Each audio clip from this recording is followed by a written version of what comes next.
When you're alive, life can be fun. Go to the forest where the shadows do run. They're coming soon, they can hear you.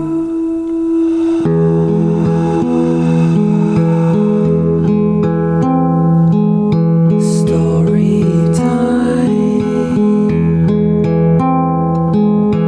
Come inside. Donna Carey tells the story.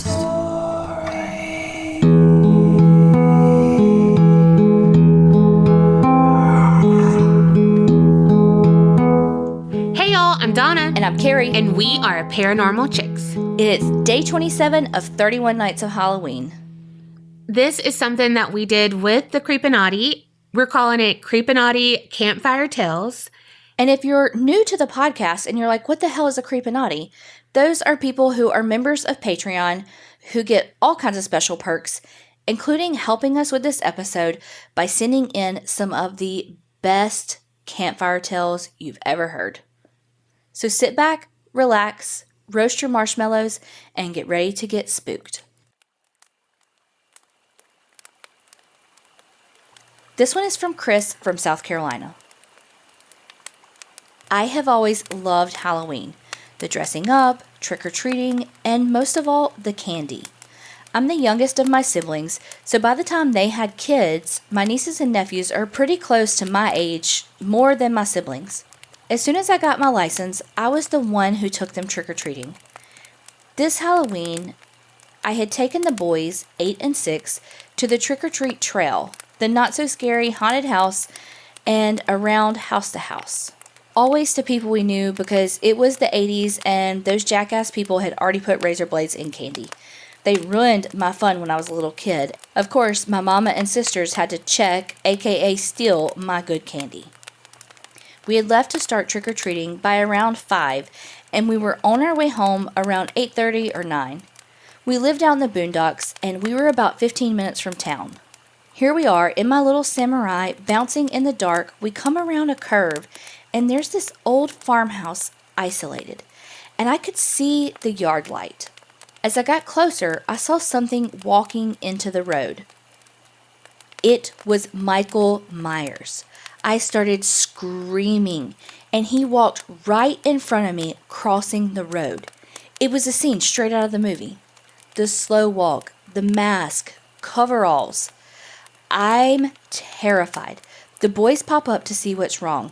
Then they started screaming too. My Samurai might have went 35 downhill, but here I was passing slow Michael Myers, who always seems to get there before the cars do. I was about 3 miles from my sister's house, and it was a blur until I almost flipped trying to pull in the driveway, and I jumped out of the car and ran in screaming. She comes running when she realizes I'm screaming, and I had seen Michael Myers, and she asks where her boys are. I tell her, I don't know, they ain't my kids. Fast forward about 10 years or so, and I go to the beach with a friend of mine and her boyfriend. Summer of my life. I was separated from my husband, and I should have ran then, but that's a story for another time. Anyway, we had laid on the beach all day and came back to the room, and I was cooked. While they had been under the umbrella, I was being a sun goddess because, fat looks better tan. Well, they leave to go get tequila because I was bound not to feel it. They're gone and there's a knock at the door. And I just figured they had forgotten something. I jerked the door open, and who's standing there? That freaking mask from Scream. What the hell is going on here? I slammed the door back and hid beside the bed. I'm still shaking when my friends get back, and the guy is swearing I'm lying or my brain is sun-fried. I keep telling them I know what I saw. We end up doing shots so I can forget that horror. We go back out after dark to the pool, and we're swimming when I see a guy go up to T, and they look at me, and T starts dying laughing. Nice way to give me a complex, guys. I get out and I go to the table when the other guy walks off, and T tells me the guy came to apologize because he had knocked on the wrong door and didn't mean to scare me.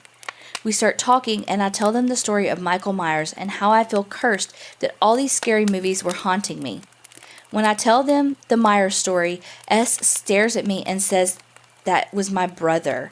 His birthday is on Halloween, and he's obsessed with Michael Myers. And you guessed it, they live less than a mile from where he walked out in front of me. This is called Temple of the Beast, a poem by Anthony N. My footsteps, puddling beneath me like rain, rippling up around my shoes, reflecting back at me in fractured rings, the sound breaking into my mind, a safe worth cracking. Beginning like a song, melodies of the chorus echoing, the wind a loud whistle rising, the slight of space between the window pane and sill, glass shaking and rattling like an infant unsettled. Sliding up into the dampness, smoke from my cigarette soaking the air, a blood-red blade effervescent, a flickering light from my ceiling, my lips fastened with the blade between my teeth. From my room I look down, shadows play and horseflies tap against my glasses. Headlights reflect blinding visions of it, something below the street lamp lurking. It pulses broken in split seconds, unearthed from somewhere else. Lowering the blinds in one movement, shut tight with no light escaping into the room. I peek. Eyes level with mine and damned burning with fire, their lit membranes swirling in a pool of darkness. Like they do at sometimes, the blinds fall, shattering down like glass shaking, and the eyes stay focused. Through the glass they move closer and faster, meeting my gaze. Eyes wide with terror and chilling the wind into ice. Eyes singing with lullabies, waking the dead around me and baring teeth. In front of me on air speaks this creature, wind blowing past shards of glass broken with no crisp drop to the ground, floating and holding on to skin both pale and dark like wet newspaper, pruned and dripping onto the wood of the floor beneath it. Whispers replace all sounds, and they yell louder than sirens. Light flashing from above us, revealing its face. Harsh, bruised hues under its eyes, dipping into bags ripped at the seams. The ash from my cigarette drops onto the blinds on the floor from my lips. In a moment of fearlessness, my hand rips my cigarette from my mouth. One stream of smoke rushes past my teeth into its grimacing visage. Drunk with anger and slipping into madness, I smile, ready for a fight and aching for the madness to consume me. Daily routines rushing through my mind and escaping out my nose as I exhale. Exhilaration runs through my veins, brushing past my every follicle. I've readied myself for this match, and a martyr for myself I will always be. It retreats to the ceiling, and I scream like the banshee I should fear. The house cracks mad as me and takes on new shapes in the darkness. I reach into the drunkenness within me and pull down this beast. Passing through my own floor, it makes no sound but a whimper. I run to my door, and through it I go to the peak of my stairs. I see it standing at the base of the steps. Like lightning, I charge down into the monster, and it goes out the wall, out of my house that it came to for a soul. I open my door and challenge it now, making it sound with my mouth. It stares from past my fence, and a light from the street goes out. I call it and yell with all the anger in my bones. This beast disrupted my night and made me unease. Confront it I must, or it will only feed. It must know it did wrong and did wrong by me, in my temple and place where I worship my own beast. I am the god of my home, and nothing will take that. No creature from space or from here on my land. It can take its eyes and its grinning teeth. It can take its lullabies and its waterlogged skin. It can take its bags from under its eyes and go somewhere else. This one is from Zoe O. It's strange. I never expected this to happen to me. I've always been so careful, cautious, obeyed the rules. Sadly, you can't control other people. I remember that night so vividly. Driving along the street, it was so quiet and well lit. It felt normal. It felt safe. My radio was on, turned up high, blaring music that I happily sang along to. I say sang. That's a very loose description of the strangled cries that escaped my mouth. Such an ordinary drive home after a night out with friends. A wonderful time spent talking about everything. Jobs, partners, and not forgetting anyone who had wronged us. My husband, Andrew, will be waiting for me when I get back, and will get a full playback of the events of the night. He wouldn't want it, but he would get it. That and other things. Well, he would have, but as much as you can control yourself, you can't control others. What happened next is just as vivid as the events before I got in the car. I come to a set of lights and stop for the red. No one else is around, and it quickly turned to green. I pull out across the road and start turning right. As I do, I'm blinded by a light coming straight towards me on the right-hand side. My brain only has enough time to register that it's a car driving towards me, directly into the driver's side door. And that was it. All I could remember. Until I woke up recently in the hospital, surrounded by machines, my husband by my side, and pain, such pain everywhere. But I'm alive. So help me, I am alive. I can't believe it. My husband is here every day. He tells me stories from our lives together. We talk about what's going on in the world and what the medical staff are doing for me. Each day that I can remember is becoming a routine of doctors, nurses, medications, obs being taken, and of course my husband's ever-loving presence. Strangely, lots of it is actually a blur. Like memories you know are there but can't quite grasp. Memories blurred by the strong medications which help me forget the pain as well as other things. Each day is almost the same, but today feels different. I don't know why. I wake to Andrew crying gently beside me, holding tight to my hand. "What's wrong?" I ask him. He's been crying a lot recently. I kept telling him I'm better, stronger, and less pain every day, but I think the stress of it is all getting to him, and it's starting to show. He replies, "Why did this happen? Why did this happen to you, to us? Fucking drunk driving piece of shit." His words are full of anger, so I squeeze his hand and try to reassure him. "Things happen, Pumpkin," my nickname for him since our first date on October 31st, many years ago. "I am okay. I'm alive. It will be all right. We will get through this together. We'll be back home together again soon." As I finish speaking, a nurse and a doctor walk in. Andrew looks from me to them and dries his eyes. The doctor speaks. "Mr. Smith, Mrs. Smith," he says, looking intently at both of us. "It's been a long road, a really tough 3 months, and we have reached the end of our journey together. I am seriously shocked. 3 weeks, maybe, I think, but 3 months? That's crazy." All I managed to articulate is, "Wow, it doesn't feel that long. Mr. Smith," the doctor interrupts, gesturing to the nurse's station just outside my door. "Yeah, Doc, I know." Andrew lets out a large sigh and starts to sob again. The nurse comes and rubs his back as he lowers his head and cries on our joint hands, which are clasped together on the bed. "Oh, Pumpkin, don't cry. Didn't you hear the doc? We're moving out of ICU. This is a happy thing. No more tears. We'll be down on a regular ward, one step closer to home." He looks up at me. His eyes are red, raw, still full of tears threatening to spill. Now I look more closely at his face, and I see it shows every minute of the 3 months he has been here beside me.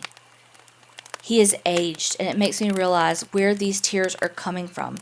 It's a release of all of the worry and pain he has had to carry while I have laid here. I want so badly to hug him, but all of these stupid wires and IVs mean I can't do more than hold his hand. I hope this move to another ward means I'm able to get rid of some of these contraptions, so I can finally hold my husband in my arms. I feel so trapped. As he looks at me, he brings my hand to his cheek, stands and kisses my head. Angel, I'm going out with the doc to sign some papers. I will be right back. I smile at him. See you soon. And with that, he leaves the room. I look at the nurse who is standing at the bottom of my bed, reading the machines either side of me and writing into a chart. I've seen her many times. She works here regularly and always pops in to talk to us and has helped us through all this. Thank you so much for all of your help, I say to her. You have been a ray of sunshine during my time here. The nurse stops writing and gazes down at me. As she does, a single tear escapes her eye, and she begins to pat my pillows in an attempt to fluff them. God bless you, she whispers. No, God bless you. Nurses are so underappreciated, not to mention underpaid. She smiles wistfully. I'm sure she has heard it before, and I hope she knows how much her hard work means to me. I make a mental note to send her a card and flowers once I get my phone and can order some. As I think it, the doctor and Andrew return. So it will be as discussed, Mr. Smith. Are you sure you have no more questions? Do you want anyone else here? The doctor asks. Andrew shakes his head. No, it's just us. Always has been. He replies, looking at me, smiling in a way that never quite reaches his eyes. Okay, time for goodbyes then. The doctor remarks in a strangely solemn tone. In spite of this, I smile, delighted we finally get to leave this place. I open my mouth to say goodbye to the nurse and the doctor as the three people in the room move closer towards the head of my bed. As they do, my husband once again takes my hand, kisses me on the lips, the most gentle, tear-soaked kiss, and whispers, Goodbye, my angel. I will love you now, forever, and always. I'm confused. So confused. What? What do you mean? Doctor, what's happening?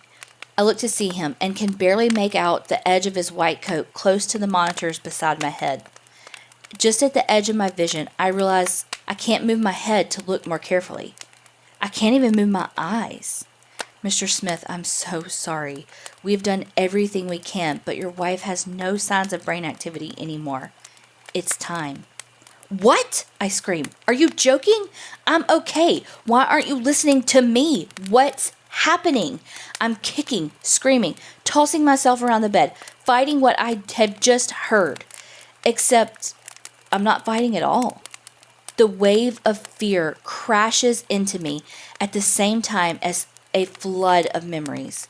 Memories of whispered words, conversations that I have never been involved in, memories of tears that only ever shed by Andrew, words of love I have tried to tell him over and over, but have never been able to articulate. Memories of being trapped not by machines or IVs, but by my own body, trapped in my own mind. I stare hopefully at my husband, screaming at him. I'm here. Don't do this. I'm still here. Please don't. Please hear me. Look at my eyes. I'm still here. I watch as he quietly sobs. Yes, it's time. He sits, turning to look at me as he holds my hand clasped in his. He brings it to his mouth and plants a final kiss on each of my fingers as hot tears stream down his face. I hear the switch being flipped near the doctor. I panic. I kick and lash around, but I don't. My body fails me again. I lie silently, unmoving, as everyone around me slowly fades into the distance. A small pinprick of light where a whole world used to be, as a vast abyss of darkness takes over. Until nothing. As quickly as the darkness surrounds me, it disappears. I find myself standing behind my husband, who is lying peacefully in our bed at home. I lean down to him, smiling happily. I whisper in his ear, It's okay, I'm here. I will always be here, Pumpkin. I sit on the edge of the bed and stroke his sleeping face. See, I told you we would be back home together again soon. The end. This one is called The Witch's Grave by Misty J. The woods at West Branch Park are haunted by a woman who was killed by fanatical townspeople. She was accused of being a witch and was killed by being pressed, a method which involves laying a wood slab on the accused and adding stones bit by bit until the body breaks and is crushed beneath the weight. Fittingly, her grave is marked by a mound of stones. Now the accused witch roams the woods at West Branch. She is sighted from time to time, always clad in a flowing black gown and a black scarf with red, glowing eyes. Over the years, the stones on her grave have been scattered, but a layer still remains which cannot be disturbed. A poem that was once engraved on the stone read, "As you are now, so once was I." It used to be a rite of passage for local kids to drive out to the witch's graveyard at night and chip off a piece of the stone to take home as a souvenir. A group went one night and all but one of them took a piece of the stone, fearful of the curse and protesting that they shouldn't disturb her. On their way home down the dark and curvy road, suddenly behind them, red, glowing eyes. A loud scream filled the air around them. "Who dares take from me?" Driving faster and faster to get away, swerving from side to side. Another scream and the red eyes in front of them now. "You will be the same as me." Wanting to get as far from the eyes and the screams as they could, driving in reverse now, knowing the curse is real. Every time they thought she was gone, again she would appear screaming with the glowing red eyes. In front of them, behind them, nowhere to go. Wanting to go back and return the stones to the grave, the driver turned around quick, lost control of the car and rolled down the hillside. They died in the car accident. All but the one kid who protested and refused to take a piece of the stone. Ever since then, bad luck has followed anyone who dared desecrate the witch's graveyard. To those who dare and go see the witch's grave and see her red eyes glowing up at you, just know, when you do, she may take your life too. Okay, this story is written by me. Picture it. A young girl in her mid-20s, off to live her dream. She's going to college. When she gets there, she has the time of her life. She learns, she's finding out who she is, but in the end, all she finds is a nightmare. Student loans. All right, so I wrote a story that's not heapy and jeepy, so it's a little less kitty, but, it's still me, so, It's 3 days until my 15th birthday, and I have 2 words for you. Driver's permit. I'm elated, but my parents are too preoccupied with their own adult things to worry about my nonsense. Or, at least that's what it feels like. I've asked my mom 5 times to get all my paperwork together so we can be first in line to take my test. But there's always some excuse. It just so happens that tonight I will have the house to myself because my dad has a business dinner and luckily he's dragging mom along. Here's what I'm thinking, and I know if someone was here, they would tell me it's a bad idea, but I'm going to find the paperwork myself. I watch their car turn left out of the neighborhood, their taillights slowly fading, and when they are completely out of sight, I let out a deep sigh. I hadn't noticed, but I was holding my breath this entire time. It's like my mind was trying to tell me this was wrong, but I'm not fluent in understanding my gut instincts yet. I shake off whatever this nervous energy is because I'm on a mission. I don't know how long they'll be gone, so I quickly head upstairs to my dad's office. Entering his office, knowing he wasn't home, made my mouth instantly go dry and my stomach feel as if someone's tying my intestines in a knot like a clown does when they make balloon animals. I push these feelings down, reminding myself that they are just roadblocks on my way to getting my driver's permit. Before I continue to think about all the ways I'm betraying their trust, I open a drawer in the filing cabinet. It slides forward with such ease that it relaxes me. Maybe if it was locked or had gotten stuck, I would have thought it was a sign that this really isn't what I should do. However, the universe was urging me to continue, right? So that's what I'm going to do. I scour through files and get dizzy from all the information I'm rapidly skimming. There's nothing here but taxes and work stuff for my dad. What a waste, I mutter as I close his office door and slowly descend the stairs. This leaves one other place to look, and it's a place I wanted to avoid. Like, always and forever avoid: the basement. Begrudgingly, I walk through the living room to get to the kitchen where the door to the basement is. I hate it being there because every morning at breakfast, I feel like something is watching me from the door's keyhole. It's eerie, but I have to muster up the courage and go because those two words ring in my ears, pushing me forward. Driver's permit. Driver's permit. The door creaks as I open it, and I instantly feel goosebumps prickle my skin. Each step further in the basement seems gloomier than the last, and there's a chill in the air that I cannot accurately describe, but just know it's unsettling. The light in the basement casts a yellow hue on everything and ages it by at least 10 years. So when I finally see the boxes, they look like they've been through war.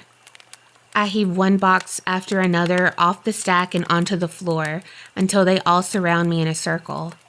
I open box after box, rummage through papers and old art projects, and then I find something at the bottom of the last box. Honestly, I almost overlooked it. To fight the yellow glow, I use a flashlight on my cell phone and bring the folder out. Right on top is my birth certificate. Finally, I can leave this dark, dank basement and catch up on some series on Netflix. But that tugging in my stomach returns and I look closer, just to inspect a little more and make sure that it is the correct document. You never know with the DMV. That's what my dad says, at least. They're fickle and you have to be prepared. And that's what I was determined to be, prepared.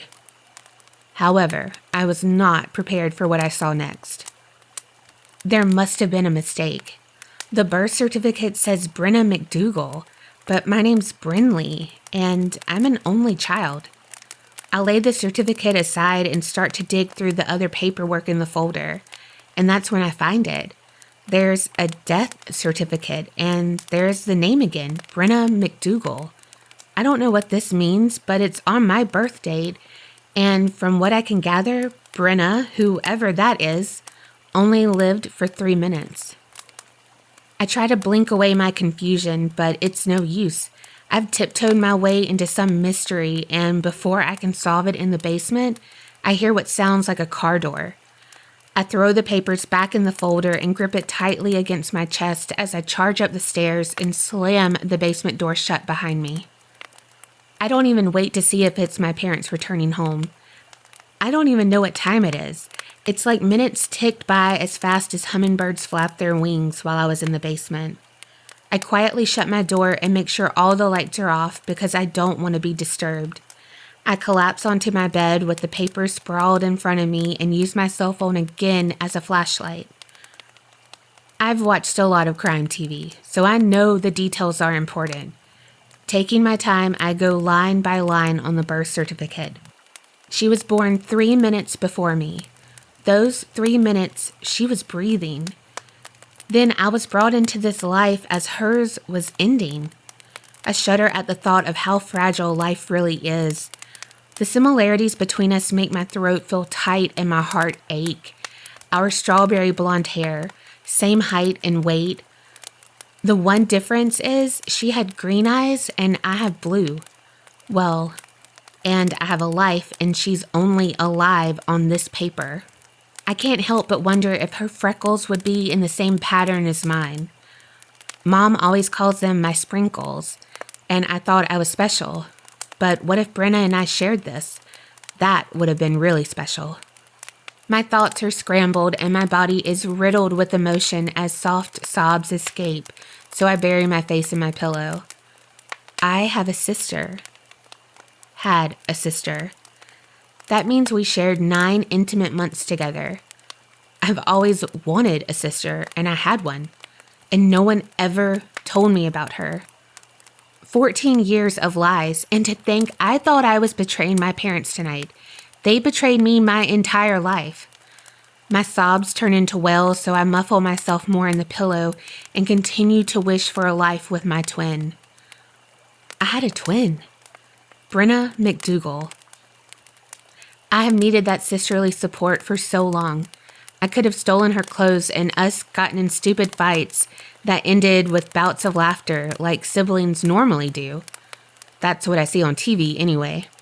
Do you know how badly I need my sister's opinion right now on whether or not Porter Daniels likes me? Ugh. I fall asleep thinking about all the things I need Brenna for, and I dream of us sharing a bedroom, fighting over dolls and teddy bears, and her always winning. I wake up with that same heartache and yearning to know Brenna that lulled me to sleep last night. I lay there listening to my parents laugh and prepare breakfast downstairs. Those fucking liars.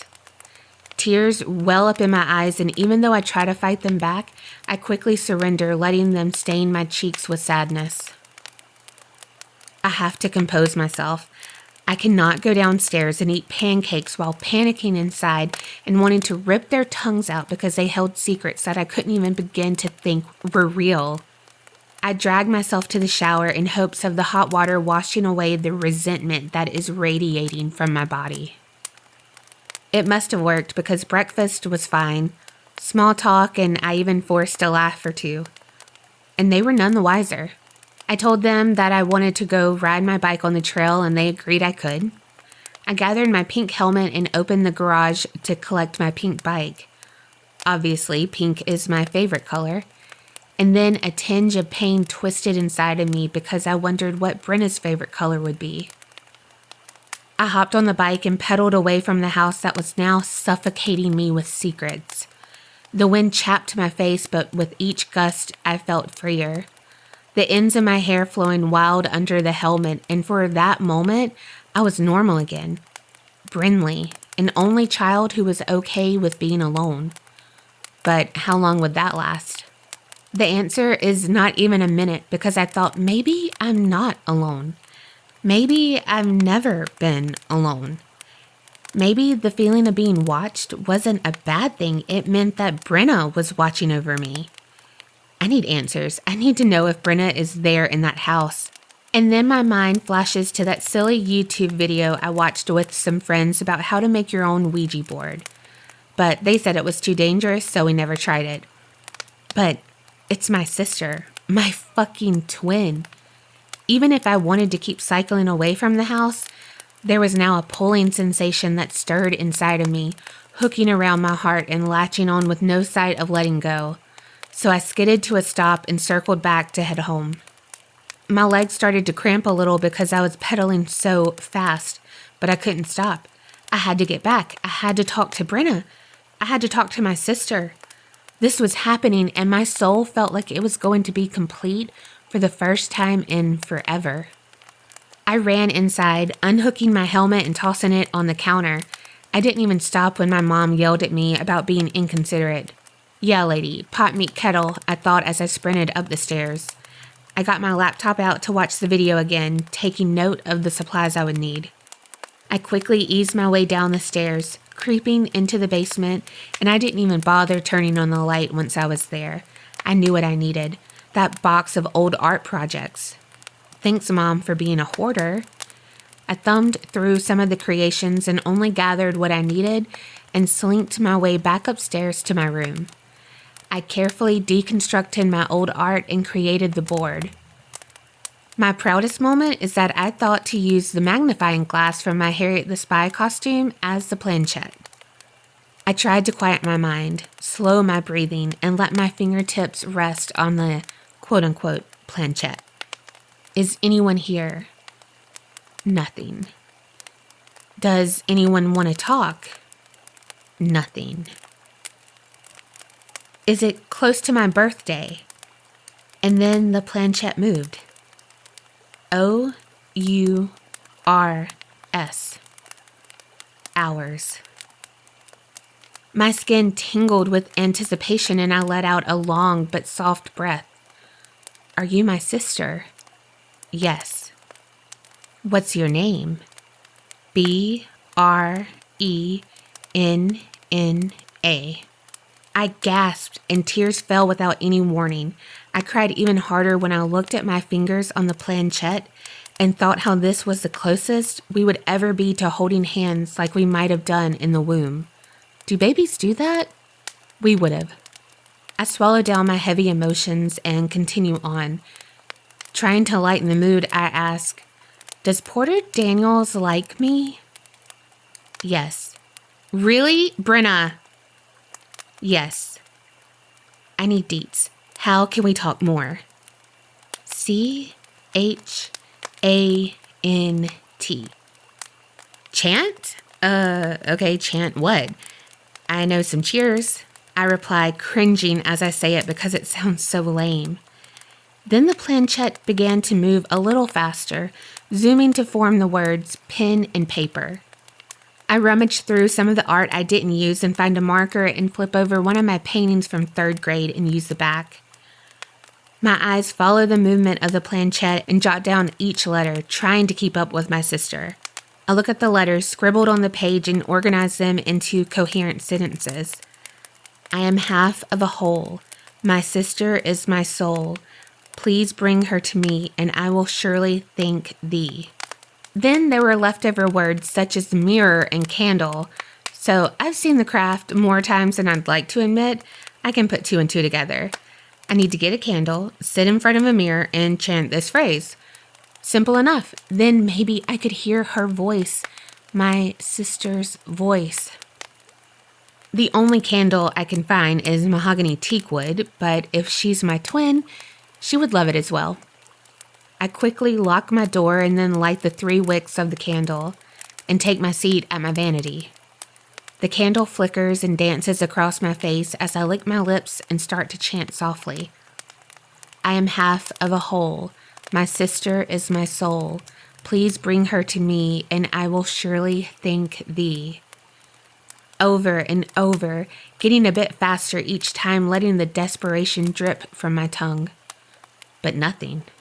What a waste. I groan and crawl into bed. My body was drained from the emotional roller coaster of the afternoon. I didn't know I was going to take a nap, but I did. I don't even know how long I slept, but I woke up and felt a little different.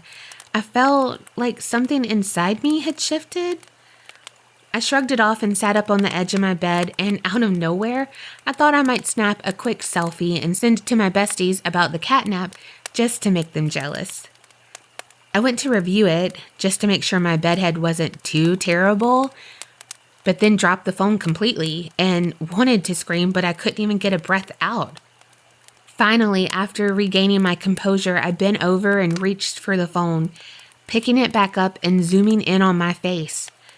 Everything looked normal, but instead of 2 blue eyes, I had 1 blue and 1 green. The green was hardly noticeable, but it was there. I knew it. It was different. I was different. Brenna? I whispered while looking around the room. Instantly, a searing pain shot through my head, and I felt it travel through what felt like every fiber of my being. But it was over in a matter of seconds, and after, I was left with a warm feeling as if someone was cradling me in their arms. And I leaned into their embrace, letting myself free fall into the unknown. "Brinley, dinner's ready," my mom yelled from the bottom of the stairs, shaking me from my trance-like state. I was mostly quiet through dinner, besides complimenting my dad's cooking. Every bite tasted better than before. Everything was amazing. I think I even made him blush, and my mom looked so content that this was our family. But seeing that expression on her face made my stomach drop as if I were in an elevator plummeting from 12 stories high. I felt my cheeks flush with anger and my hands even curled into fists under the table. Before I knew what I was doing, my lips formed words and my breath pushed them out of my body. I found the birth certificate. They both looked at me blankly. "Brenna's," I seethed. "Brinley, you should not have kept my sister a secret." I interrupt my dad before he can even finish his thought. "It's just babble. Just filler until they can find another lie to tell and wrap all of this up in a pretty bow and present it to me like they did it for me, for my well-being." I scoff at them, shaking my head, and push away from the table. "I'm going to bed," I called over my shoulder, and then slammed my door when I got upstairs, using that as a way to punctuate my hurt. The next morning, breakfast was eerily silent, but by lunch, the chill in the house had thawed, and my mom actually apologized for not telling me about my sister. And my dad admitted to being selfish for keeping Brenna a secret. I felt so seen and understood by my parents that I cried. They both came and hugged me tightly. Then Dad started to clear the table, but Mom hugged me a little longer, wiping my tears away with her soft fingers. Her touch cooling my feverish anger and mending all of the brokenness that this secret caused. I looked up at her, smiling a bit through my tears, and she returned my smile with her one-of-a-kind warm grin, then tilted her head a bit and squinted. "Your eyes look green today. Maybe they're hazel and not blue after all," she pondered out loud as she let her fingers run through my hair, knowing that always calms me down. "Brinley, I'm so sorry for not telling you. Honestly, I am. I'll never keep anything from you, I promise," she whispered against my forehead. I nodded, nuzzling her, feeling so protected and loved. "It's okay, Mom, honestly. Being an only child isn't bad. Siblings can really suck the life right out of you." She laughed and I joined her. "Oh, but I want to be called Bree from now on."